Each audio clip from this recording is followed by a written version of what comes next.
hiwa ko kasi.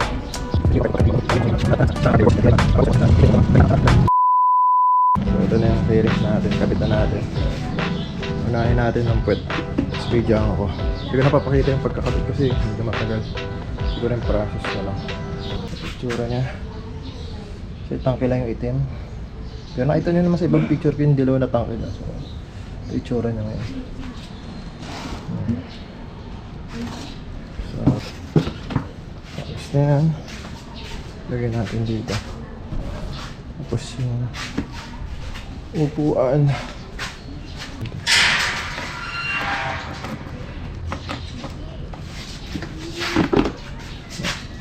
Natin yung puwet. Ayun yung dilaw. So kabitan natin yung itim. Itim puti yan. Itim puti. So kaya natin dito. Nakita ko na lang sila pag nahanap ko kung nasaan dito. Kasi may mga kasama ibang parts. So kailangan ko man ang baklasin. Dandahan kasi ba masira natin. Yung mga panlak niya, oh. Hanapin natin yung kung paano. Gagaya lang naman natin dito. Check natin. Wala na. Grabe dami pala laman ito sa loob. Yung mga extra na pairings. Ito yung parang pinaka-araro niya. Ito yung sa may tangke. Meron pala tayong extra kasama dun sa gilid na, no? Inalagay sa gilid na. So papalitan na natin yung luma natin. Ito kakabit natin. Ito yung sa may ilalim ng headlight.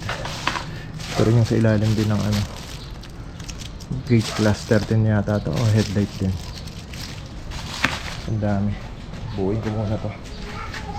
Gaan ito. Gaan ito kumpara mo dito. Saan natin? So yun o. May susukay dito. Puti siya sa gilid. Talagyan natin yung sticker. Dairy mop siguro or 600cc lagay natin. Finish. Ililipat ko lang yung mga nakakabit doon dito. Mga lock. Tayo mga rubber. Kabit na natin dito. Para makita na natin. Let's go. Wait pala nakakabit natin. Pala nakakabit natin. Buti napakahirap. Pero ang finish niya. Not bad. Malinis ng konti kasi hindi na kamay natin. Ayusin natin ng konti. Konti na lang. Upuan. Kakabit ko muna yung plastic dito. Tapos yung upuan. Ayan na. Yung pangharap ko ng kulang. Hindi natin matatapos ngayong araw na ito kasi may lakad pala kami. Tutuloy na lang natin siguro bukas. Siguro ito nakabit natin ito. Nakabit natin itong plastic. Bago na rin ito. Hindi kasama pa lang dito. Bago na rin ito. Ito nakabit natin kahapon. Carbon fiber sticker. Natin yun. Itim na eh. Itim white na. Tapos not bad. The next day. Tuloy na natin to. Tanggalin natin ito. Anahin natin tanggalin to. Tapos to. Para makompleto na.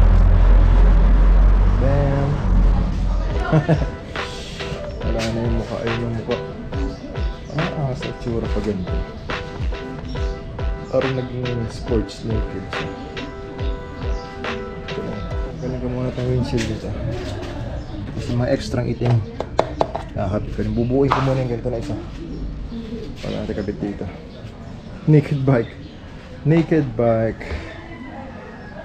Ayos. Ito. Tanggalan natin yung fairing sa left and right. So itong fender na ito, tatanggalin na rin natin itong fender na ito. Kakabitan natin yun. Tapos punasan ko ng konti. Then rekta kabit na natin.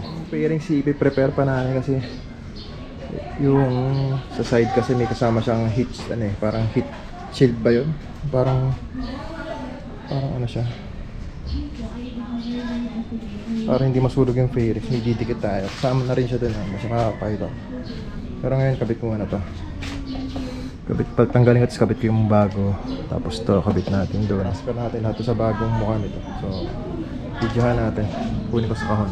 Bago natin fairings. Parang mas pinakamas yan. Ito na yung pinakamas niya. Bago.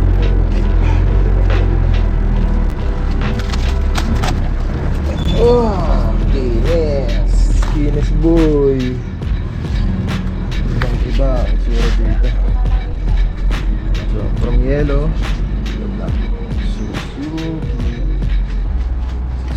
Ito muna natin to. Tanggalin ko muna to. Tanggalin ko muna yan bago ko i-prepare to. Super naked bike na. Super naked bike. Nandito pala ito sa harap. Ito na siya. Kabit natin muna yung bagong tapalod para dire-diretso na tayo. Ito yung wind visor. Medyo naninilaw na ito pero sayang kasi ito. Ayan. Kakabit ko na siya dito. Hindi ko na ito tatanggalin. Kaya pala siya isuot lang dito eh. Papasok lang natin siya dito. Rekta. Suot kong ganun. Pasok ko lang siya pag ganun dito. Tapos bolt. So okay na yan. Sakto na yan. Diretso na. Ito na isip ko ng pagkakalagay nito. Diretso na. Natin yung mukha. Ulitan natin yung mukha at saka yung tapalodo dito. So ayan. Itim na itim. So yung isa na lang yan dito, yung bumper dito. Ay yung fairings sa kaliwa. So dito, ay sa kaliwa, then sa kanan. Ayan ang kulong natin. Hirap. Kasi marami ka pala i-consider din. Yung signal light. Ikabit natin na maayos. Malinis din yan. So next natin ay nakabit na natin itong ano, yung side fairings niya. So yung kabila na ikabit na natin. So saka kaliwa hindi pa. So may mga ano, hindi siya perfect. Pero dito kailangan natin siya lakihan. So hindi siya perfect eh. Kailangan natin siya lakihan dito para may pasok ito na maayos. So iba pa rin talaga pag original. Kasi ito ano to, parang copy lang siya na fairings. Siya naglagay rin tayo ng heat guard. Kasama na rin siya dun sa box, yung heat guard na silver na yan, para sa elbow ng pipe. So yun nga, maraming kailangan ano, hindi naman marami, ito lang medyo mainit itong part na to. Mga ganito kailangan ayusin, pero the rest sakto naman siya, makto naman.